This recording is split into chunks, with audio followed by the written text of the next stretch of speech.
And I want to focus more on the red pill agenda mentality, the way that it is like poisoning men versus his character, because I feel like that really is what the problem was. Wee!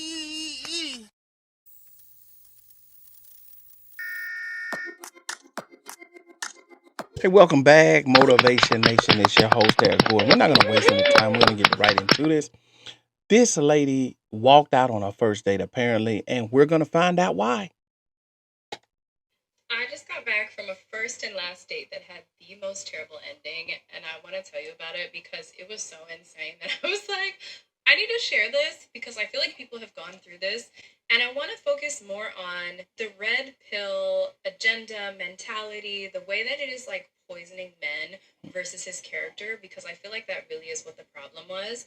This man, who I also have blocked on Instagram and phone number, and I didn't block him on TikTok because I was like, you know what? I'm not ashamed of how I feel. And I also feel like this could be a learning lesson for him if he's open to hearing it and maybe he can see how wild his behavior was. I met him about a year ago at an event that we worked together. He had been pursuing me for a while, kept messaging me, asking me out, saying that he wanted to like, meet up.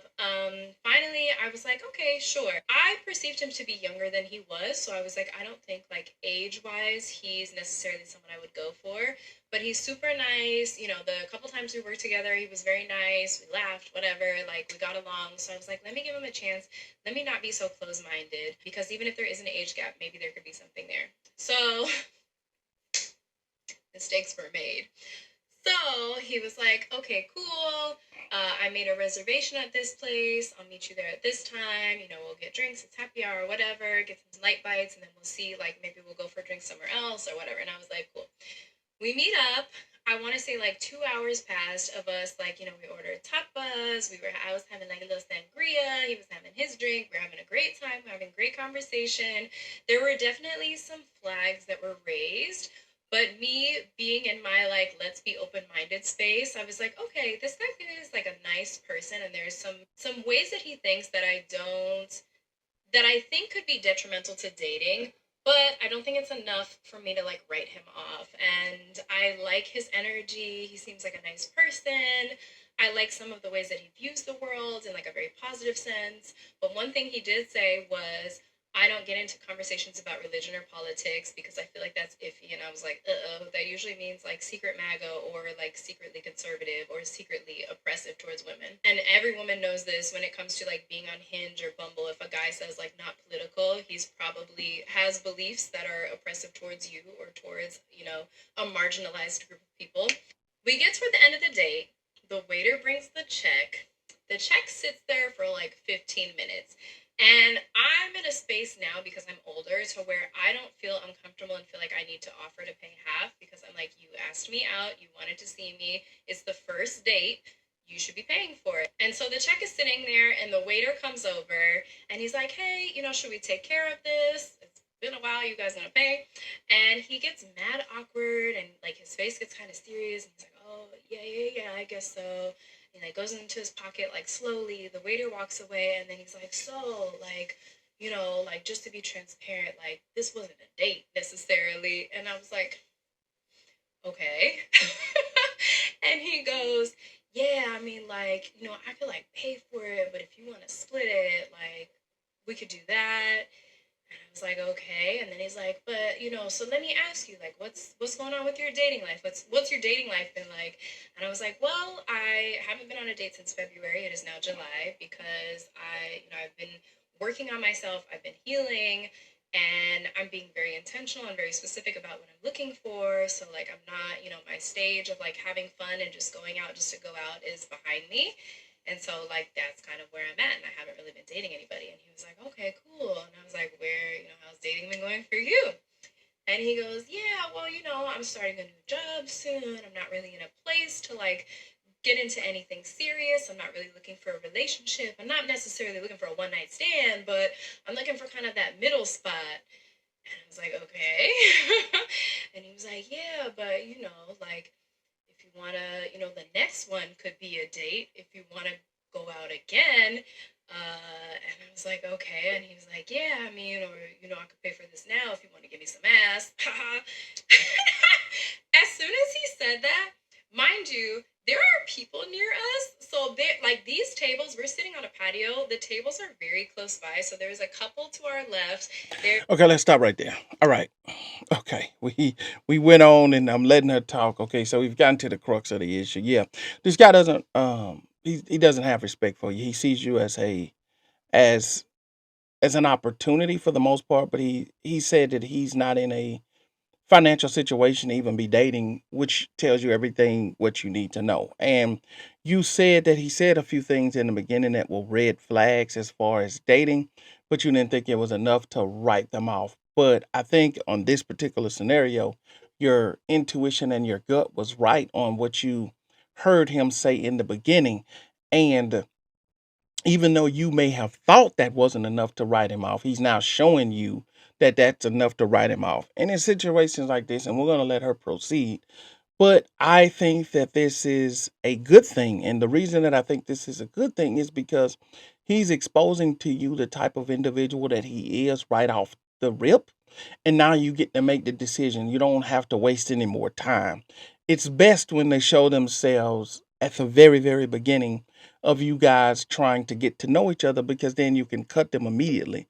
This is an individual that needs to be cut, and I mean cut fast, because if he's been trying to get at you for a year and you two finally go out and then he doesn't want to pay, this ain't the type of guy that you really want to even be dealing with past this. But let's let her go on. I just wanted to point that out. He's showing you who he is. Believe him and let's get him out of there. But let's let her go on. People like back, behind him and behind me. And he said this loud enough for them to hear. And the table next was, I don't know if they were listening to the conversation, but the guy turned over and looked at us. And in my head, I was like, that's wild to say. And that's wild to say in front of other people in like mixed company in a public space. Like literally, I will pay for this meal if you'll sleep with me. Not even trying to hide the fact that this is a transactional thing for him. And I feel like this is a thing that I have come across a couple times before, or at least one time really seriously before, where men are being coached into hiding their red pill mentality and revealing it at a moment where you're kind of a little bit invested already just to test you and see how you react. Because I had something similar happen back in, I want to say like March, where I was talking to a guy, we met, we were talking, laughing, whatever. We had a great time. I want to say like an hour into talking. We weren't on a date. We met in like a public space. And then when we exchanged numbers and we talked on the phone later on that night, that's when he showed his red pill mentality and was just did a complete 180 to where I was like, I don't even recognize the person that I'm talking to right now. Well, see, I don't know nothing about all these pills that they talking about, red and all this other nonsense. What I do know is this. This is why you have to talk to someone and get to know them. And this is why having constant communication in the dating process as far as getting to know someone is so, so very, very important.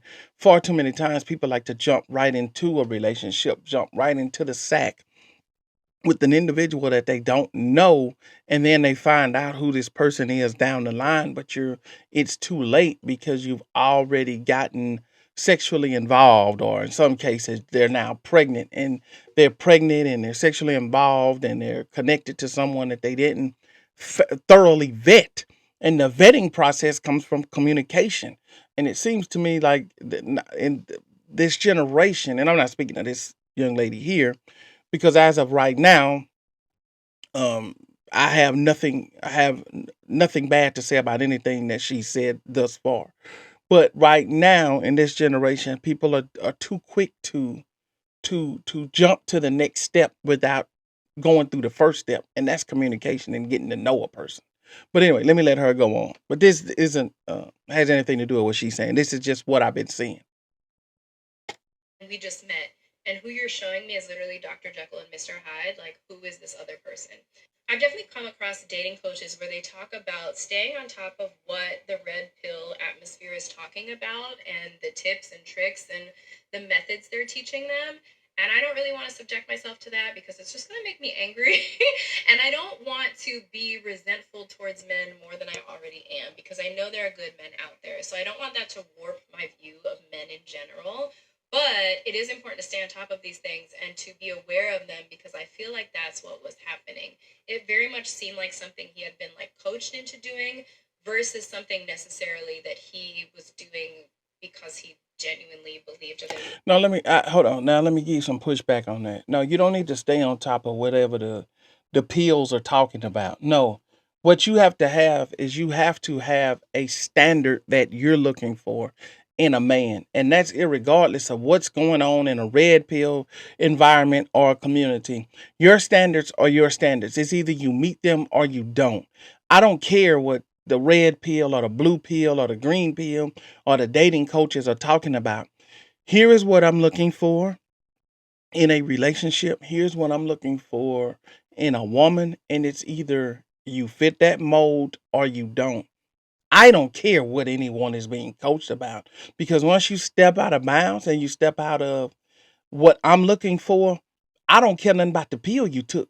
You, hey, listen, it's not a knock on who you are, but you just can't be on my team.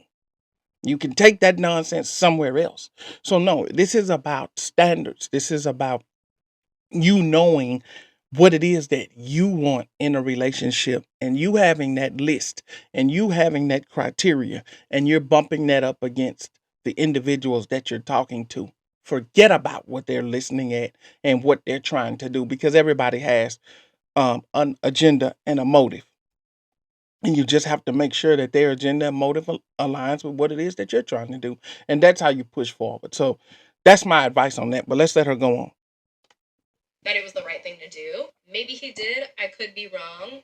But because it's been a pattern that I'm seeing where men are showing like their really good side, and it's kind of like it seems like they're coaching them into do all the things that women want, ask her out, make the reservations, and then flip the switch on her and see how she responds. Like if you want her to pay her, if you want her to put out, then like see how she responds to that. So that didn't work on me because I'm in a very different space than where I was 10 years ago. I think with age comes wisdom. And so I basically left. I was like, "Hey, I need to go to the restroom." And I went to the restroom and I actually asked the waitress inside, I was like, "Do y'all have a back exit? Because I'm on a really terrible date." And she was like, "No, I'm so sorry." And I was like, "It's fine." So I went out the front door. We were on the patio area out in front of the restaurant. I went out the front door and I booked it and I walked off because while I was in, I actually did go to the restroom. While I was in there, I was like, in situations like this, you question yourself and you're like, okay, am I overreacting? Am I reacting too strongly? Is this not that big of a deal? And the more I sat in it, the more I was like, no, this is disrespectful. This is not okay. This is terrible treatment. This is like, he's objectifying me and treating me like I'm less than and not like I'm not worthy of an $100 bill for dinner, and like that's not okay. So I should leave and I shouldn't feel guilty about that, and I also don't owe him anything. So I left. I walked off. I actually walked on a grate as I was leaving and it was very loud, so I was like, I don't know if he saw. I basically just didn't even look and like kept it moving. And I Well, let me stop right there for a second. I don't know about that. Am I worthy of $100 bill? I mean, I don't know. Your worthiness. Anyway, this is why you always bring your own money to a date so that you're not necessarily subject to this type of stuff and you don't have to sneak out of the front door. Because if you felt that you were worthy of that meal, then you could actually pay for it, especially if the date isn't going the way that you wanted it to go, irregardless of who invited you. You still bring enough money to pay for yourself in the event that something goes wrong. You drive your own car in the event that something goes wrong, but you don't feel entitled to just because this is a bad date. He should have to pay for it. But hey, I guess that's where we are now. But as far as that goes, so you stiffed him, you left him with the bill. Hey, in that scenario, if that's what you wanted to do, I don't think that was necessarily the classiest thing to do, all because he said something that was out of bounds and somewhat disrespectful. You still sat there and ate, so you should pay for your meal, especially now that it's been established that this isn't a date. But hey, he invited you out. I don't know who chose $100 restaurant to eat at, but that's neither really here nor there in this scenario. My only advice on that is bring enough money so you can cover your own bill so that it doesn't go any further to the left, because had he seen you walking out, he could have gone in a different direction. So that's why, just have enough money to pay for your own meal. But yes, this guy is very disrespectful. This guy is not looking for something serious, and he's telling you that. And this is why you have to communicate with people to know where their head is. But let's let her finish. We'll give our closing remarks. Zero guilt about that, and I actually feel really good. I wanted to share this to spread awareness, to share just how ridiculous it is, because it's been less than an hour and I'm already like, this is just funny. Like, I'm gonna laugh at this. I'm gonna tell my friends about it and be like, can you believe that this happened? But it's also something to be aware of. There are genuinely good people out there and there are genuinely good men, but a lot of them have fallen into this toxic environment online that is coaching them into doing these things and misleading women and tricking women. So just be aware of it and do not be afraid to walk out on the date. Whether or not he knows you're walking out, walk out secretly or walk out in front of his face. Like, you owe him nothing. You deserve to be treated well. So we'll end with this. The only other thing that I would say could have potentially been done different to potentially avoid this is to have more conversations over the phone and getting to know who the person is. Like she said in the previous example that she gave, as far as she met a guy that was out, and then when they talked on the phone, it was like Dr. Jekyll and Mr. Hyde. Yeah, because when you meet someone out, they're gonna do and say whatever it is to get your phone number so that they can continue to communicate with you if they find you physically attractive. Now, after they get that information and you guys start to have real conversation, that's when you find out who the person is. And so I advise that you should at least have 3 to 5 conversations with a person over the phone before you actually go out with them, so that you know at least some sort of inkling of what type of person this is, to ensure that you guys can even finish a first date. Because a lot of times you can go out on a first date just like this, and now it's so awkward. You're sneaking out, and nobody really wants to be in that position, because now you're actually out with a person that you really don't know how they may respond if they see you walking out on the date. So that's the only thing that I would say, is just that communication matters. And I will also give pushback on this. Confident men who are actually about something aren't listening that people on the internet tell them how to go about being disrespectful to women. Those men already wanted to be and are disrespectful to women. Okay. So I just want to make sure that's understood. That's just who those people are. There's no one online convincing those people to do that. There are people online that are championing that, and they're seeking that out for validation. But that's just who they already are. So that's the only thing on that. But I mean, the young lady, I don't agree with necessarily the walking out part, but if that's how she felt at the time based on what was going on, hey, to each his own. I'll let you guys debate that down in the comments. But other than that, I don't see anything wrong with what the young lady is saying here. And I don't see anything wrong with necessarily her ending the first date, because what he said was completely disrespectful. And he was not looking at her in any other form other than to have fun and move on. And if she's serious about being in a relationship, she's doing the right thing. You have to thoroughly vet these people to make sure that they're falling in line with what it is that you're trying to accomplish. Otherwise, it's nothing but heartache. But anyway, that's it for this video, guys. I will see you guys on the next one. Jump down in the comments.